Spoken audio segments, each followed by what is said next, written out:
Hello les amis, aujourd'hui je vais vous parler de comment économiser de 20 à 25% en location courte durée. Tout simplement en gérant vous-même le bien, mais pas en gérant 24 sur 24 avec un travail prisant, mais en évitant de le donner à une conciergerie. Pourquoi? Parce que vous pourrez automatiser et déléguer votre LCD.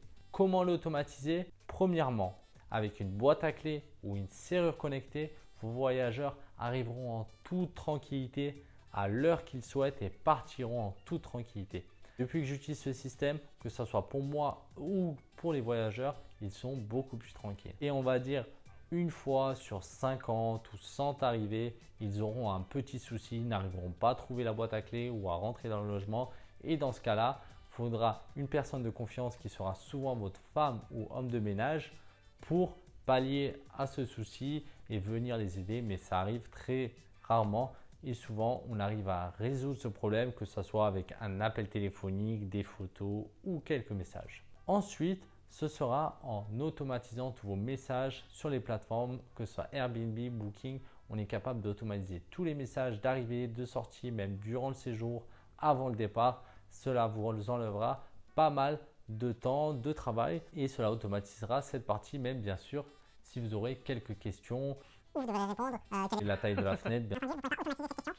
Et cela vous prendra de 5 à 10 minutes par jour. Et au niveau des calendriers ou des prix, je vous conseille Pricelabs. C'est un outil que j'utilise. Cela coûte environ 10 à 12 euros par mois. Votre calendrier est mis à jour avec les prix les plus justes possibles. Donc pour optimiser vos chiffres d'affaires au maximum, il calcule l'offre et la demande selon la période sur le secteur donné.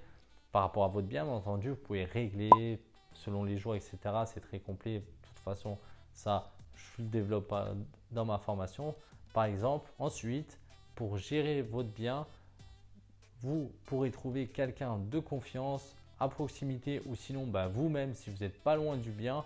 Si vous avez un petit dégât, vous arriverez à le réparer. C'est un coup de vis, c'est pas grand chose aux femmes de ménage. Et de toute façon, si c'est un dégât plus important, ce sera à vous tout de même, comme un dégât des eaux, de le régler. Ce ne sera pas votre conciergerie qui réglera cela.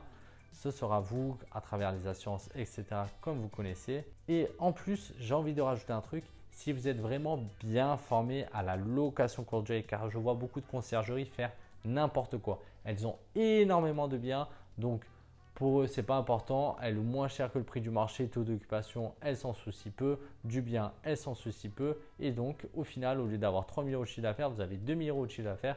Et en plus de ces 2 000 euros, ils vous prennent 20%. Donc, vous perdez bien plus que 20%, mais souvent 30 à 40%, comme je vois très souvent avec des participants de formation que je suis en coaching ou en formation, où ils perdent 30 à 40% en ayant délégué leur bien à une conciergerie. Donc, en apprenant vraiment les quelques techniques de mise en place de votre annonce en ligne, vous optimiserez votre annonce qui sera visible avec beaucoup de réservations et vous n'aurez pas ces 20 à 25% à payer à cette conciergerie. Bien entendu, si vous voulez vraiment rien faire, vous pouvez le donner à votre conciergerie.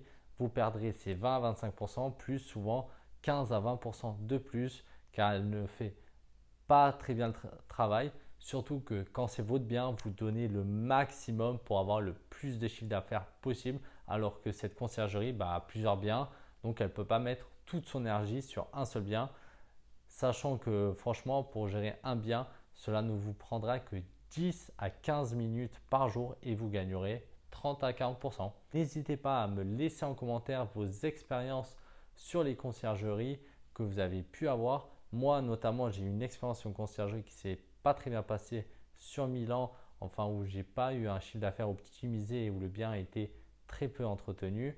Dites-le moi en commentaire et n'hésitez pas à lâcher un like et vous abonner à ma chaîne YouTube. À la prochaine vidéo.